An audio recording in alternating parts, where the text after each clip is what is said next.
I'm really happy today. I'm just like ecstasy is just,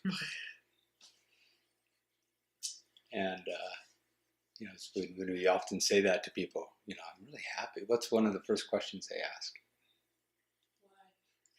Why? Isn't that's perfect, right? It just points to our habit, our addictions, to the things that make us happy. I'm really happy. Oh, really, really? Why? What's up? What's going on? And we've been talking about this a lot. They'll often, somebody new in your life, or did you get a new job, or like what happened?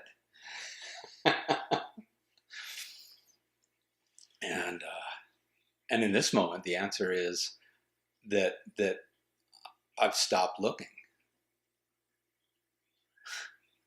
I just stopped looking and looking for it anywhere else except for just in the isness and the beingness of being.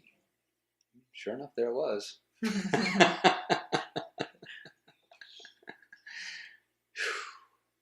So let's take a moment and just be still just for a moment.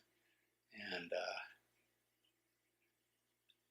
remembering, I'll ring the bowl, and it's sweet to listen to the beautiful sound of the bowl and recognize it for the beauty and not attach to it, because it's going to fade.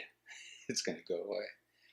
And to be in as much appreciation for the silence into which it disappears as the beautiful sound that appears.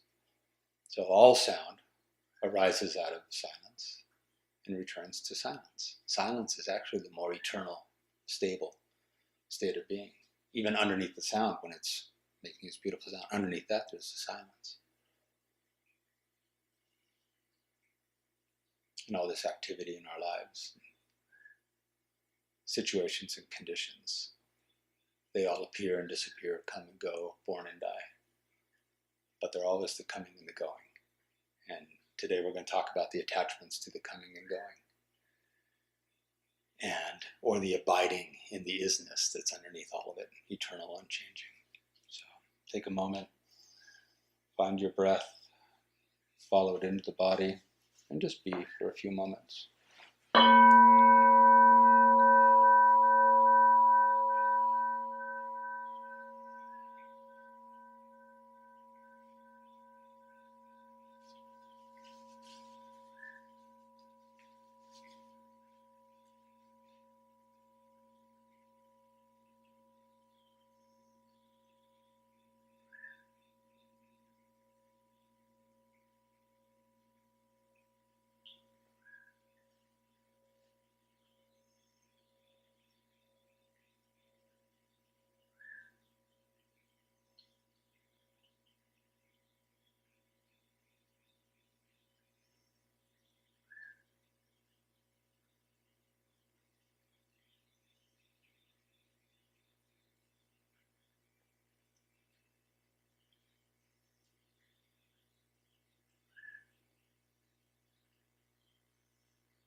Whatever the state of chattiness that the mind might be in, just smile at it.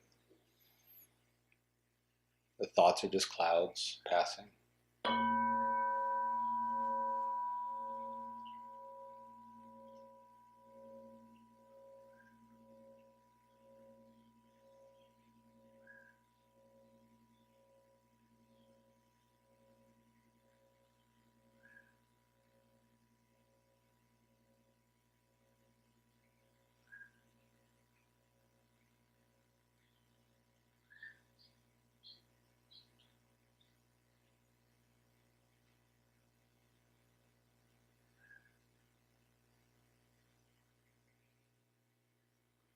With your eyes still closed, just imagine looking out a window of a cabin onto some landscape, some vista of your choice.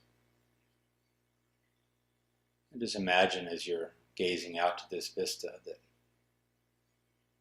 the weather changes. Cloudy day, rainy day, snowy day, night, day, morning, evening, sunset, constantly changing. And rather than wanting to cling to and grab hold of any state of condition, ooh, I like that one. Oh, I want that one to last longer. You're just going to be disappointed because it's not going to last. It's going to change. And so bring your awareness back, draw it back in where you're still witnessing, but your stance, your position is no longer out amongst that which is changing, but that you're the window.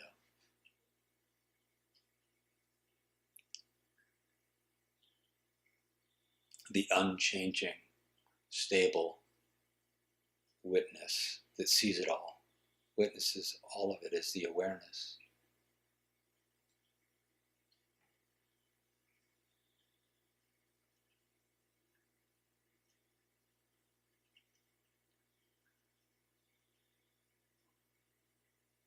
You can also recognize or feel into the image of the vast sky within which clouds come and go. And to stay abiding and aligned with knowing that the truth of us is the awareness within which everything comes and goes, arises and passes, is born and dies. The truth of us is we are the eternal, unchanging, formless, loving awareness. And it's really as simple as that.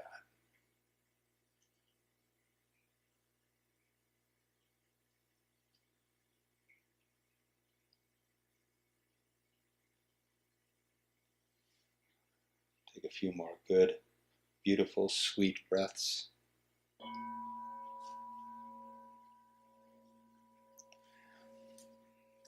And if you're so inclined, slowly open your eyes.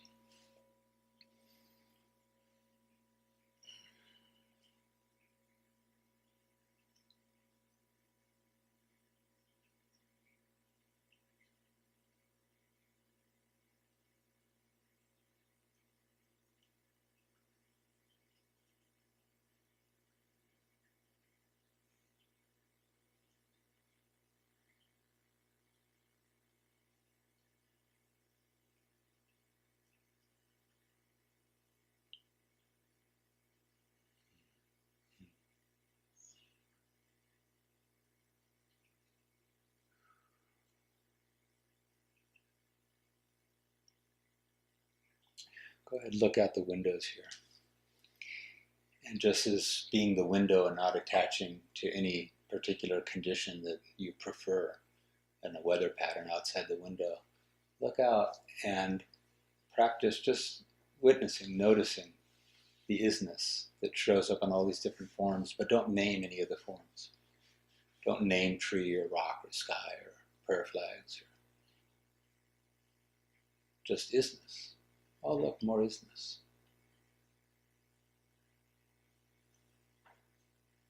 So we practice not attaching a preference.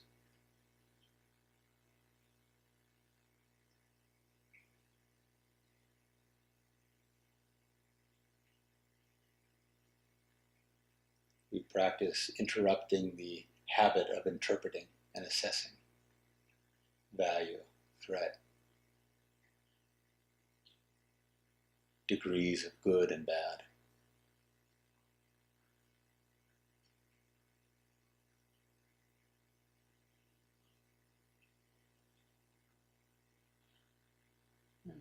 And you can name it love, you can name it God, isness. Oh, look, more God.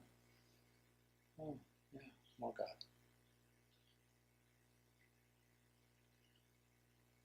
More isness.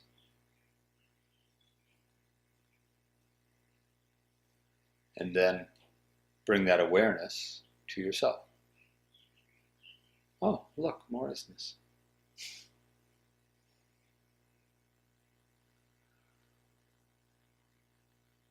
Not a good me, a bad me, happy me, and unhappy me.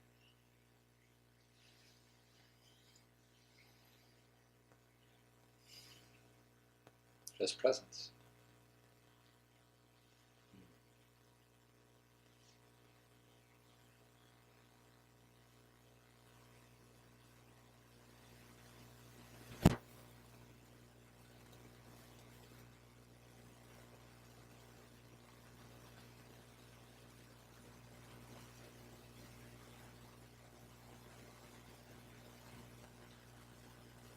So I was struck this morning. An odd phrase. I was struck this morning. It didn't hurt. It got my attention, but it didn't hurt. But I was struck this morning about that how much the habit of the construct of self, the idea of self that we've created, chases happiness in form. How much it just is constantly on the lookout for what makes it happy, what it is displeased with, and all the degrees. Just the constant. It just felt exhausting. Just the constant, unconscious, more asleep way of moving through life, where everything is the external conditions are what create my experience. And the constant naming, that's good, that's bad, that's kind of bad, that's really good. And how those things are always changing. They're transient. And it just struck me the insanity of seeking through the transient world, the world that is constantly changing, and giving all these things power over our happiness, or our joy, or our peace. It's just astounding.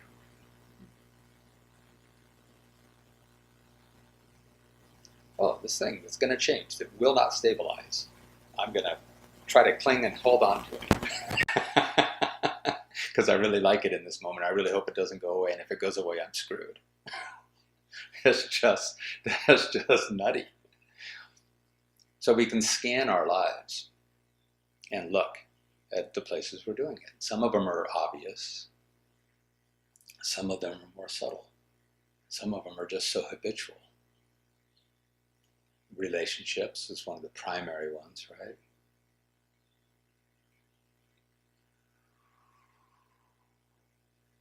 The ebb and flow of a relationship. If my emotional state of being is constantly being pulled in that same ebb and flow, then I'm unstable as well within the relationship because it changed. You know, you're not giving me what you were giving me before. And that beautiful teaching by Michael Brown, the presence process. The drama occurs when we ask others to give us what we haven't learned to give to ourselves. Mm-hmm. Our own internal drama occurs when we ask anything external to give us what we haven't learned to source from within us. Yeah. Our conversations have been really nice, that remembrance of where do we source our happiness? Mm-hmm. Where do we source our peace? And it's good to look at and start to recognize all the places we do.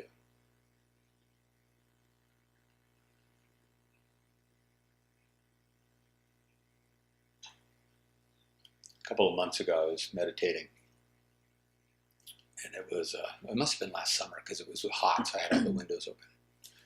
And so I'm meditating, all the windows are open. And not 2 minutes into the meditation, the neighbor starts up the weed whacker. And it's really sweet to feel the initial irritation, to feel the initial, this is not what I wanted, it's not what I expected. And to resist the temptation to get up and close the window until I had found my peace first. Nothing has meaning except for the meaning I give it. So, peace. I'm in an intimate, beautiful relationship with the one, with isness, with life.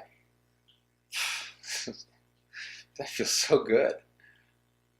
And going on. And to come to that smile, to come to this love, and then say, yes, now I'm going to get up and close the window. Because I want to create as much as I can a experience, an environment around me that is resonant with the love that I feel within me. It's not that we don't attach to any of the external, and therefore we don't endeavor to create relationships and work and situations. And I've got a beautiful home. I create a beautiful home because it reflects how much love there is in my world, in my life, in my isness. And if somebody, what's the Rumi poem, invited everyone into the home and let them disrupt the furniture if they may, and just hold space for that. Now, would I want to live in a home where, loud techno music was cranking all day long and stuff? No, it wouldn't be resonant with what's inside. But it's a wonderful practice to find our peace first and then take the action into the world that is going to bring more of a resonance of the peace and love that we feel inside.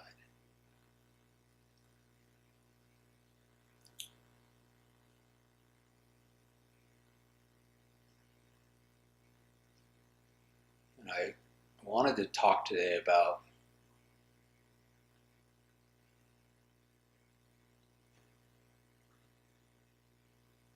the dynamic that can happen when anyone is in a stance, a position of seeking, of awakening. And oftentimes the ego body will back off. But it's very sly. It's almost like it's saying, look, I'm just going to kind of chill out and be quiet and be over here, so that there can be this experience of joy, love. And what often happens, and I've been seeing this a lot, is people will start to point to and talk to their friends about, oh my God, I'm having this beautiful experience. And they'll start to point to all the things that are happening in the external world as a response. And now my work's really happening a lot more, and I got a home that I wanted, and this happened, and all of that happened. And it's like the ego's coming right back in, going, cool, all the stuff I've ever wanted. And it just co-opts the whole experience. It's good to check in with ourselves and look at and ask ourselves on a regular basis, have I become, am I addicted to these things? Am I attached to these things? And ask ourselves, if it all went away today, how would I be? If it all went away today. This is why there's a wonderful Tibetan practice of practicing and kind of what's the word? I'll use practicing death every day. They ask that question, and if it came today, would I be okay? The death of a relationship, the death of a job, the death of a house, the death of anything impermanent, would I still be okay?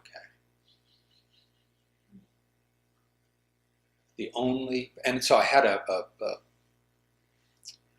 beautiful, open soul that I was working with, and she had attended a retreat and a lot of awakenings and such. And then she was on Facebook with a lot of the new friends and watching the posts and the people saying, oh, yes, the proof. This works. Look what happened in my life. This works. Look what just opened up. Look at all the abundance that's coming through. And it wasn't happening for her. And yet she was the most beautiful, when I worked with her, man, she was just so tapped in. The veil was so thin. She was just so in love with the isness, in a beautiful divine relationship with the isness, and she was so happy and at peace. And then she went home and started comparing to all these things going on. And she started to doubt the effectiveness. Was she doing it right? Why are all these other people getting this stuff and I'm not? And yet what she had was incredible peace and love. And it was really nice to help bring her back. It was really quite easy because of her nature. That she came back so quickly to go, oh God, of course. The only, quote, proof I ever really need to look for is my own peace, my own love, not the external conditions and circumstances. So one of the dynamics that happens is that when we devote ourselves, and we devote ourselves to truth. I want truth. I want to live in truth. I want to abide in truth. And I don't want to be run any longer by the construct of self that I've made up. The ego's needs and lacks and fears and doubts. I don't want to be run by that anymore. I want to abide in truth. Oftentimes, the gift that we get is that the things to which we have become too attached and we're addicted to, and we're giving the power to give us our happiness, are taken. Or if they weren't there and we've been wanting them, and I'm going to use my awakening to get what I want, then it won't arrive. And that's one of the greatest gifts we can have. It's like an intervention. Intervention's never, who wants an intervention, right? Who has an addiction, a strong addiction to something, goes to their family and says, hey, would you do an intervention? Sometimes they have the courage, if the pain is enough, but typically we're not asking for that intervention. We just want the bliss on the other side. But one of the greatest gifts that the isness can give is to deny us the very thing which we so desperately want externally.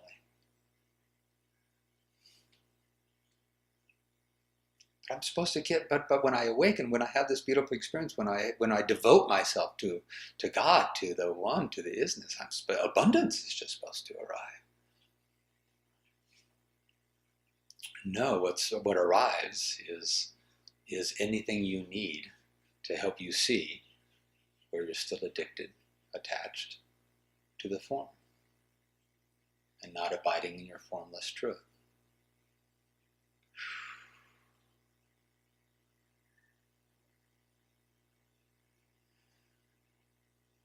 The Rumi poem that says, your task is not to seek for love, your task is to seek for and recognize all the barriers within yourself you have built against it.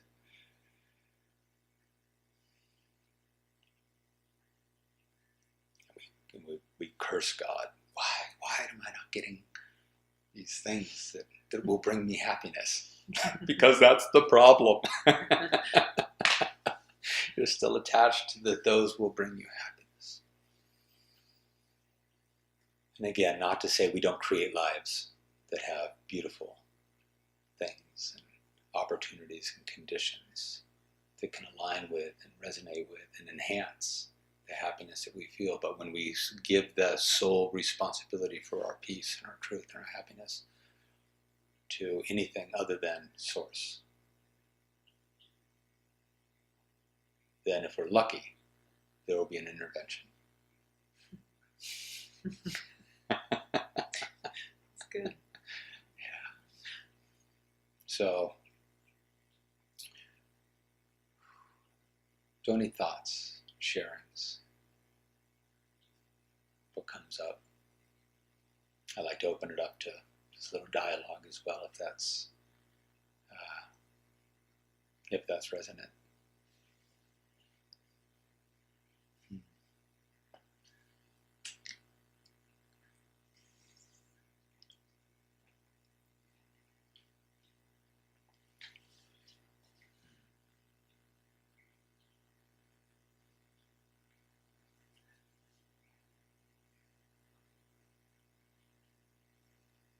And we can watch ourselves, man. We can watch ourselves say, okay,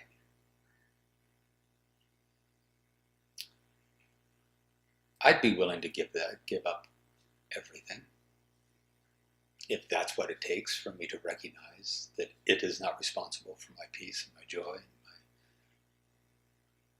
my truth. Play it out. Sit and play it out. Okay, that goes away, and that it goes away, and that it goes away. What if? There I am sitting in a cardboard box, not having showered for 2 months on the streets of Chicago, and it's winter.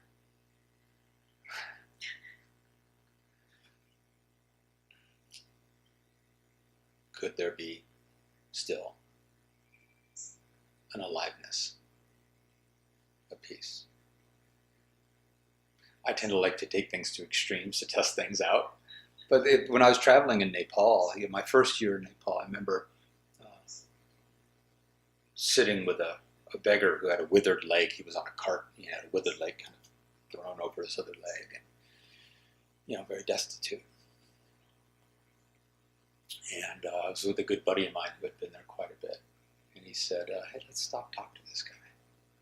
Okay. So we stopped and talked to him.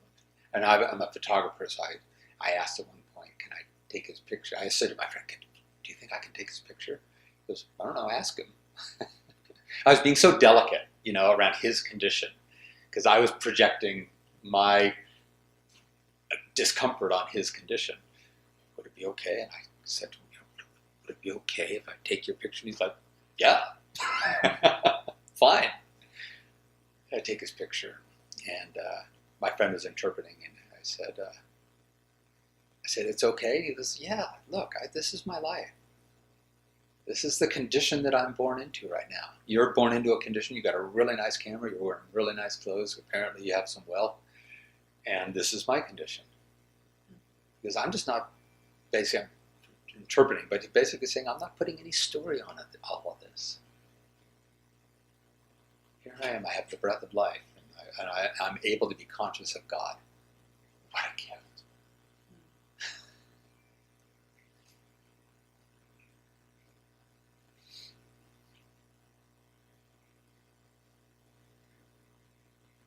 What a gift!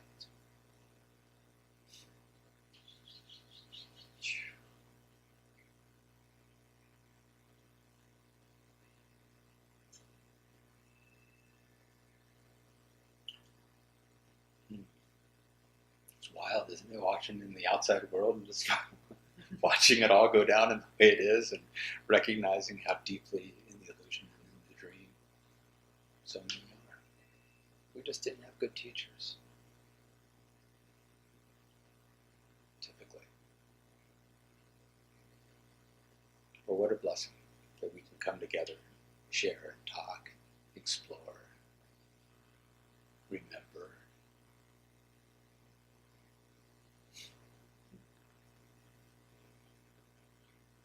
And watch where we get hooked and then catch it and laugh. You were talking about divine intervention, and I'm in a place in my life where there's a lot of change going on. And in my mind, I thought, I ought to go to Texas. There, everything could play out the way I wanted to play out. For my daughter, for me, for a lot of different reasons. But there was no means or way for me to get to Texas. Okay. So when you were talking about divine intervention, I was feeling that and realizing how surrender to what is such a beautiful grace.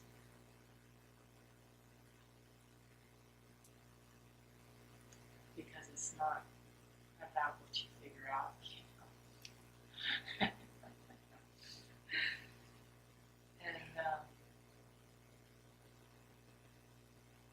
so to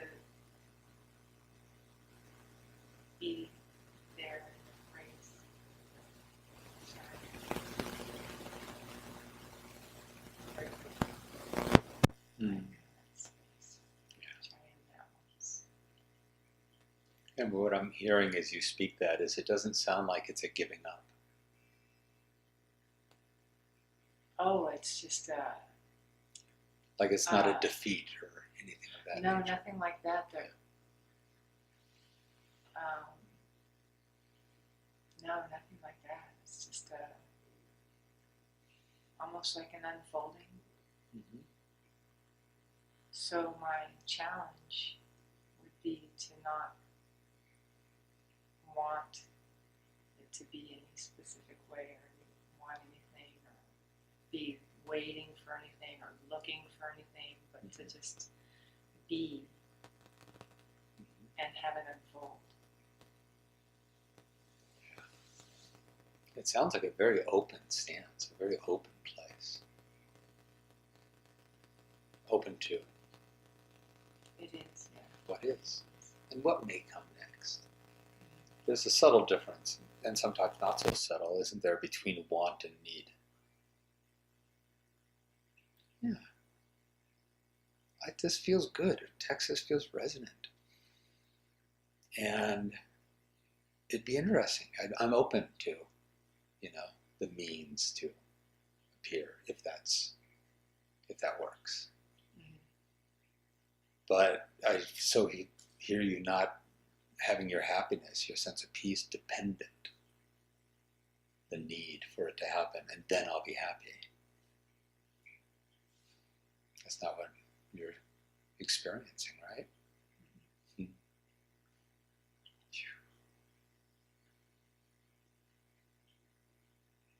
Thank you. That teaching that says what is what is happening just before we have a thought about it. Mm-hmm. And as soon as we put our thought on it, now it's my interpretation, my assessment, and who's the my? My interpretation, my assessment, my demand, my condition. And who's the my?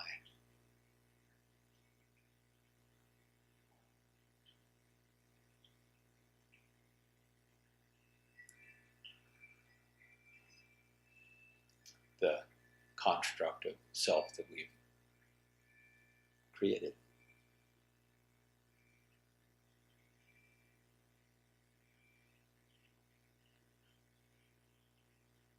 It's always a nice question to ask as we separate out and feel the difference between these are my wants and my needs and my anxieties and my I'll be happy when, and then to remember, what is the where of that?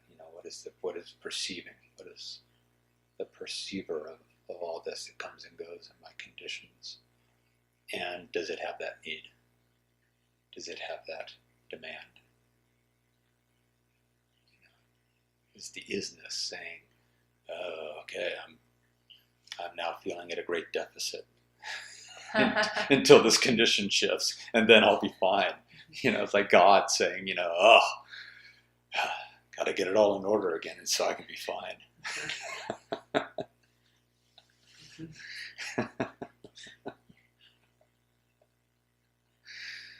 Whew.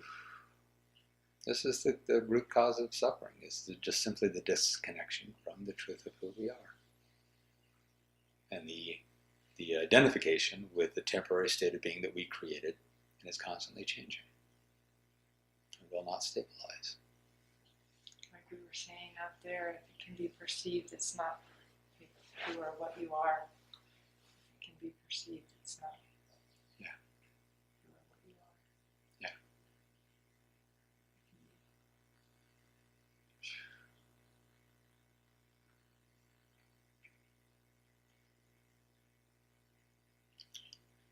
It's helpful sometimes, a technique that you can use in a meditation.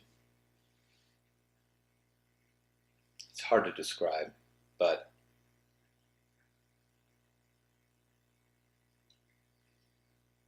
it helps sometimes to bring a little bit of space into it, a little bit of relationship, spatial relationship. And I know for me it often works to draw my awareness back from out there, because that is happening that the form is happening, but it's actually my experience of it is happening in my consciousness. My experience of anything is happening here. This bowl is here. The form is here. I can tell. Yeah. Well, but my experience of that bowl, where's that happening? Because you're having a different experience of it, and you're having a different experience of it, and you're having a different experience of it. So where's the experience of that bowl happening? In my mind. Through my construct, through my perception, my individuated perception. So it's nice to see that, okay, there's that happening in form. The experience of it is happening in my mind. What's behind that? What's perceiving that? And for me, it feels like when I pull that perception back and I go, okay, here's my experience of it, and then I pull back from that, it like opens up. It's like this whole vastness just opens up. And it's just this awareness that does not have a story and does not have a narrative and does not have an agenda, does not have an opinion. It's just, it is the pure formless awareness that can just perceive. And to keep doing that, to keep reminding myself to break the habit of being here in this plane and drop back. And that was that teaching we were talking about earlier, that we were talking about last night, that Rupert Spira beautifully points to. He says, what you're looking for is not out, is not ahead of you. What you're looking for is behind you. And it landed on me that way. Oh, it's behind me. It's, oh God, there's the isness, there's the everythingness. And that's what brought the joy to, that's where I sourced the joy today. I just stopped being me. I stopped being the person.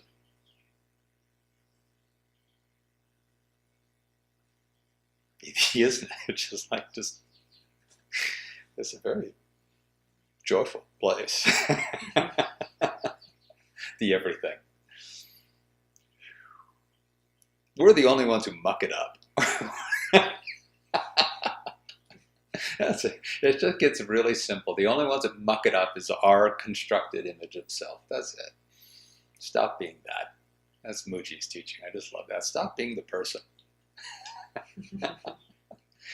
And the ego will argue, but I am the person. Yeah, that's going on. So it's good to remember that in our meditations, we can put down the mind. We can put down the person. We can set it aside.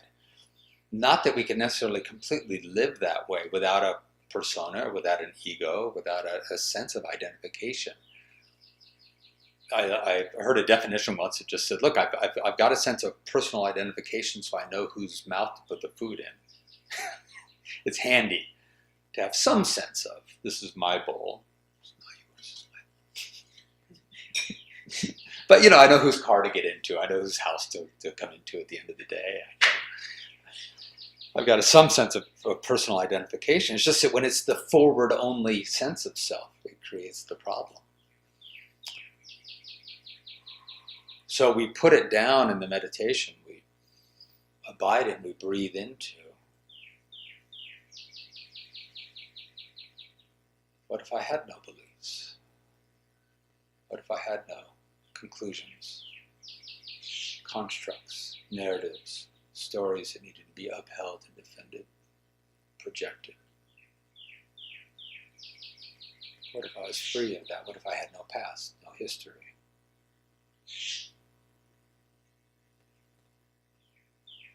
I could just be present without all that noise.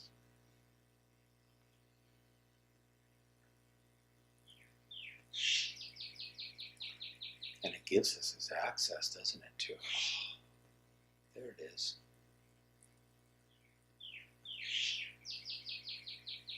The names are always inadequate. Oh, there's the peace, or there's the love, or there's the joy.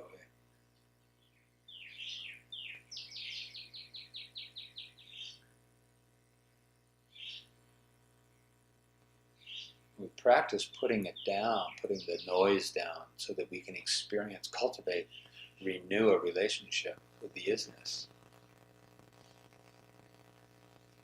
then the egoic identity can come back into play, but in proper relationship.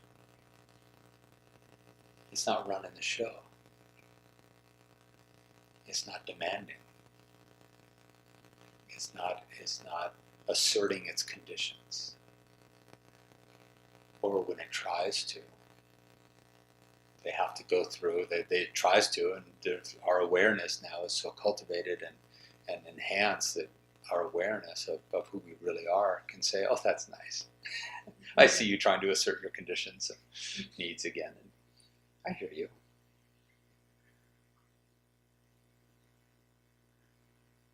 I'm just being very aware of when the conditions are being driven by my sense of lack or sense of separation, and when my desires are truly sourced from creating a world that is resonant with my truth.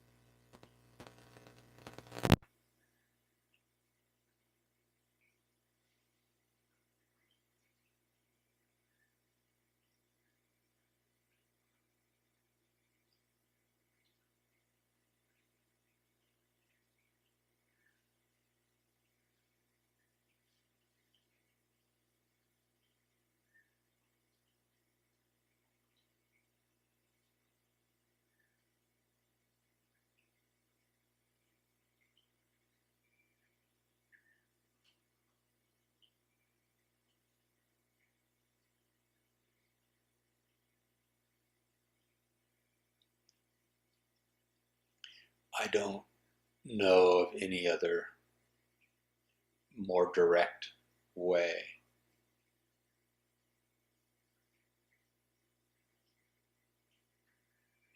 of awakening from the dream of separation into the wholeness, isness of being than to go quiet on a regular basis. Quiet the noise. Interrupt the illusion. See it for what it is.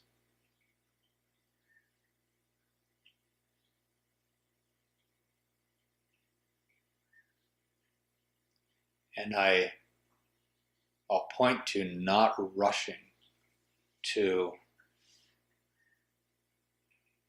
the isness, not rushing to the experience, the bliss that we're looking for. It's there. It will naturally arise and flourish when we are very, very, very clear again and again on who we're not and what we're not. And we keep pointing to it and we keep seeing it as the illusion. I'm not my thoughts. I'm not my construct. I'm not this thing I call me that I've created in my mind, that I've been referencing for lifetimes. I'm not that. Because if we don't, and we rush too quick to the isness, the bliss, the gifts, the goodies of the merging with the divine,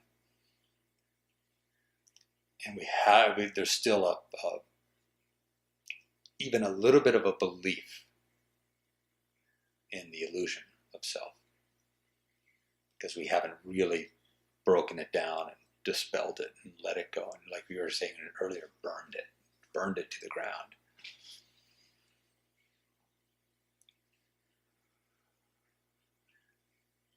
It's like a virus. You got to kind of kill this son of a gun completely, because you leave a little bit of it and it's going to start to populate again when you're not paying attention. So we want the goodies, we want the bliss, and we've got to keep looking at all the shadow and all the places, all the barriers within ourselves that we still have to truth. And if we're lucky, then the divine will provide us with intervention so that we can see, all the things that we're attached to. And we don't know how attached we are to them until they're gone, or until we're denied them. Joni Mitchell had it right. Don't it always seem to go, you don't know where you have, you don't know where you've got till it's gone. It's gone, oh my God. Now I can see how attached I was to it. It's gone and I'm miserable. Okay, there you go. You just got to see how attached you were. And how much power you gave this thing to your happiness.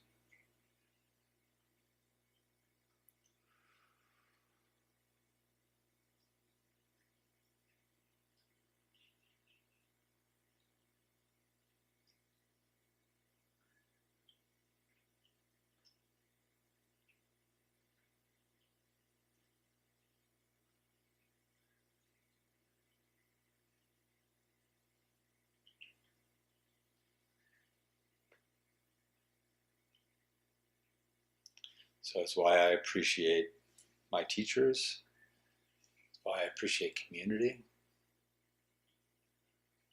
friendships, true friendships, so that it helps navigate the difficulties and the challenges and not try to fix them by rearranging the furniture in a new way. But to see the suffering for what it is and where it's truly coming from. And if I didn't have teachers and friends and community to help hold those conversations and parse it out and understand it and be in truth with it, I'd just go back to doing what pretty much, well, I couldn't now. There's no going back now. You know what you are. Yeah, now that I know what I am, once we know what we really are, there's just no going back. We're totally screwed at that point. In a good way. But, along the path, what most people are doing, most people are without the truth, without a true recognition of what they really are. They're just trying to take the old constructs and say, oh, those aren't working for me, and let me get rid of those disempowering thoughts and addictions and attachments and get them out of the way, and then they're just trying to replace them with new ones. So I think the last thing I'll say about this is that this one kind of hit me this morning. I gotta come up with new vernacular. Struck, hit. Arose. Arose, thank you. This is what arose this morning.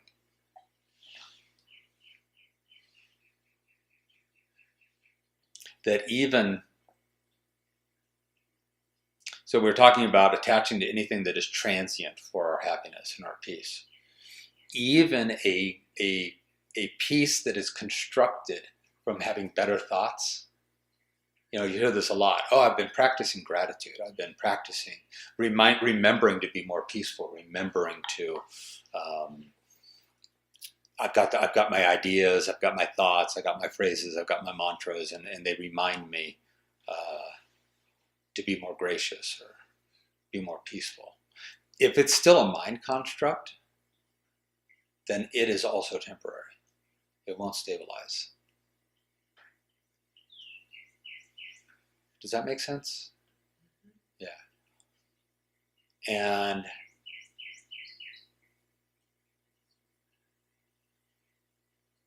people, you'll see people, they'll talk about it a lot. God, I had it for a while. I was really practicing gratitude. And then, boy, I had this week, and somebody cut me off, and I was right back in my old thing again. It's like, yeah, because it was primarily that gratitude wasn't it wasn't coming authentically from an abiding in truth. It was that you reworked your mind and you created a new construct that held together for a while. But it wasn't sourced from just the beingness. When the beingness, there's no effort. You don't have to practice gratitude. It just is. You don't have to practice love. It just is. You don't have to remember it. Just is. That's the nature of isness.